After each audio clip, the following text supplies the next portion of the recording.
हिमाचल निर्माता डॉक्टर वाई.एस. परमार 116वीं जयंती के अवसर पर शिमला के पीटर हॉफ में राज्य स्तरीय कार्यक्रम आयोजित किया गया। आज़ादी के इस 75वें अमृत महोत्सव के साथ साथ आज हिमाचल प्रदेश को भी अस्तित्व में आए हुए 75 वर्ष पूर्ण हो चुके हैं, जिसको देकर जयराम सरकार ने पूरे साल भर में 75 कार्यक्रम करने का लक्ष्य रखा है। हिमाचल प्रदेश निर्माता डॉक्टर वाई.एस. परमार के विकासात्मक कार्य को इस दौरान याद किया गया। इस कार्यक्रम में मुख्यमंत्री जयराम ठाकुर, हिमाचल प्रदेश विधानसभा अध्यक्ष विपिन सिंह परमार, हिमाचल प्रदेश विधानसभा उपाध्यक्ष हंसराज, नेता प्रतिपक्ष मुकेश अग्निहोत्री, शहरी विकास मंत्री सुरेश भारद्वाज, ऊर्जा मंत्री सुखराम चौधरी, रेणुका के कांग्रेस विधायक विनय कुमार, डॉक्टर वाई.एस. परमार के बेटे कुशल परमार तथा गणमान्य व्यक्ति उपस्थित रहे।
समाचार मिला है।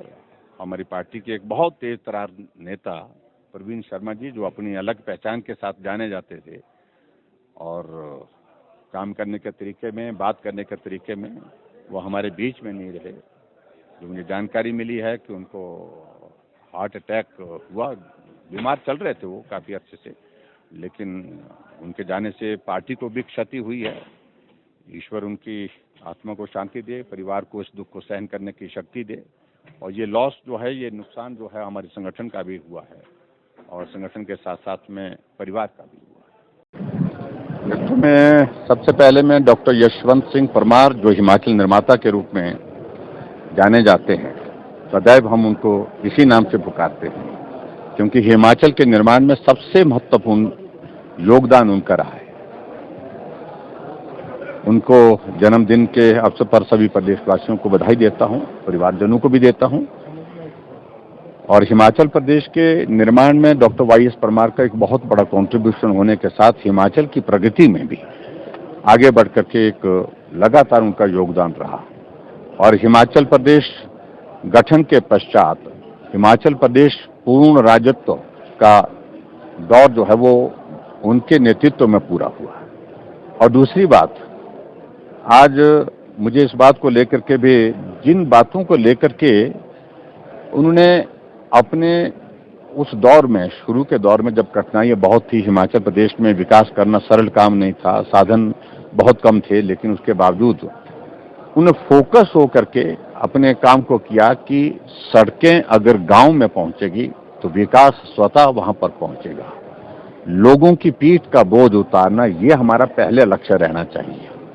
जब वो प्लानिंग कमीशन की बैठक में जब पूछा गया उनसे कि आप अपनी प्राथमिकता, क्योंकि आपका नया राज्य बना है तो नए राज्य की प्राथमिकताएं, 3 प्राथमिकताएं जिनके लिए केंद्र आपको सहयोग करे, मदद करे, ऐसी चीजों का जिक्र करें आप। तो उन्होंने एक ही बात कही कि हिमाचल के लिए मेरी प्राथमिकता सड़क सड़क सड़क। और इसका भाव यही था कि सड़क हिमाचल के विकास के लिए बहुत आवश्यक है।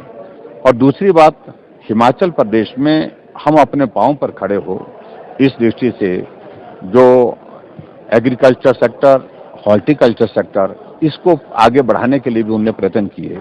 और उसमें आज हम उस तरह से देख सकते हैं कि आज हमारी एप्पल की इकॉनमी 5000 करोड़ रुपए की है।